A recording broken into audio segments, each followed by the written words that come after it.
সন্দীপ ঘোষ আরজিকরের প্রাক্তন অধ্যক্ষ, তার বিরুদ্ধে ভুরি ভুরি অভিযোগ।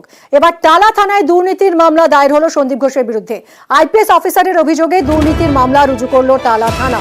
আরজিকরের প্রাক্তন অধ্যক্ষের বিরুদ্ধে মামলা, একের পর এক দুর্নীতির অভিযোগ এই সন্দীপ ঘোষের বিরুদ্ধে।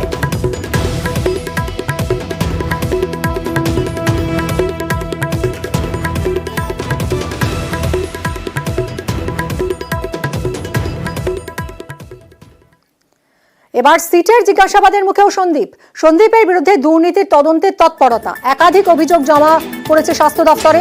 আর্থিক দুর্নীতির তদন্তে সিট গঠন করেছে রাজ্য, আর সেই সিট এবার জিজ্ঞাসাবাদ করতে পারে সন্দীপ ঘোষকে। ইতিমধ্যেই আরজিকরে আর্থিক দুর্নীতিতে সিট গঠন হয়েছে। আর্থিক দুর্নীতিতে সিট গঠন করেছে স্বরাষ্ট্র দপ্তর। সিটের নেতৃত্বে আইপিএস প্রণব কুমার, সিটে আরো 3 জন সিনিয়র আইপিএস। 2021 থেকে হওয়া দুর্নীতির তদন্ত করবে সিট এবং যে কোনো নথি দেখতে পারবেন তদন্তকারীরা। 1 মাসের মধ্যে প্রথম রিপোর্ট দেবে এই সিট, আর সেই সিট এবার ডেকে পাঠাতে পারে সন্দীপ ঘোষকে।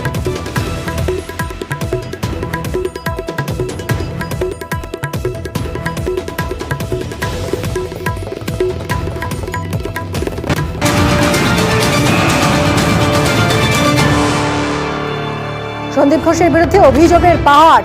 সরকারি টাকা 9-6 অভিযোগ সন্দীপের বিরুদ্ধে। কোটি কোটি টাকার টেন্ডারে অনিয়ম সন্দীপের বিরুদ্ধে অভিযোগ। পছন্দের ভেন্ডারদের বেআইনি টেন্ডার পাইয়ে দেওয়ার অভিযোগ রয়েছে। ভুরি ভুরি অভিযোগে সন্দীপ ঘোষের বিরুদ্ধে। কথা বলবো অভিজিৎ আমাদের প্রতিনিধির সঙ্গে। অভিজিৎ, বহু অভিযোগ এই সন্দীপ ঘোষের বিরুদ্ধে উঠেছে, তার মধ্যে কোনগুলো এই মুহূর্তে সামনে এসছে?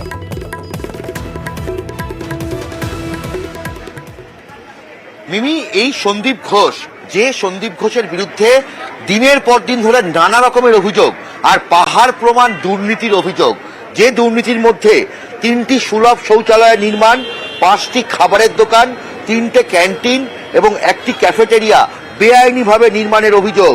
স্বাস্থ্য দপ্তর এবং কলেজ কাউন্সিলের কোন রকম অনুমতি ছাড়াই এই নির্মাণের অভিযোগ উঠেছে।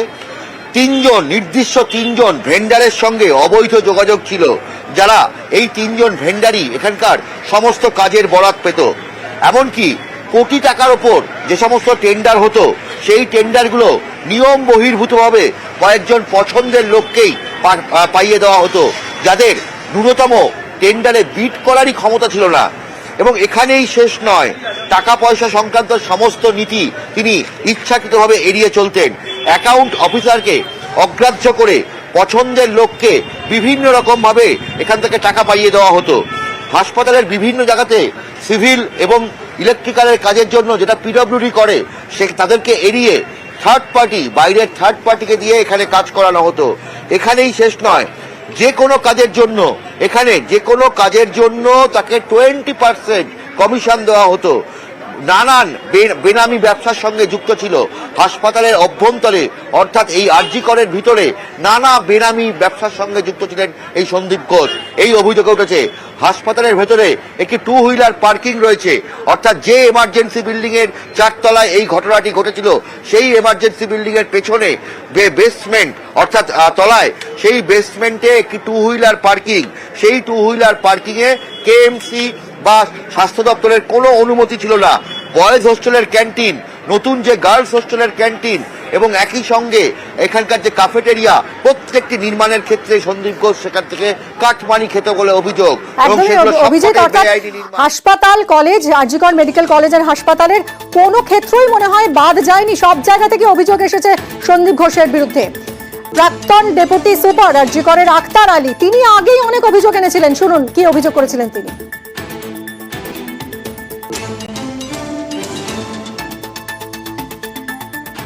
সঙ্গে গন্ডগোল হয় ওই ফেব্রুয়ারি 2023 সালে।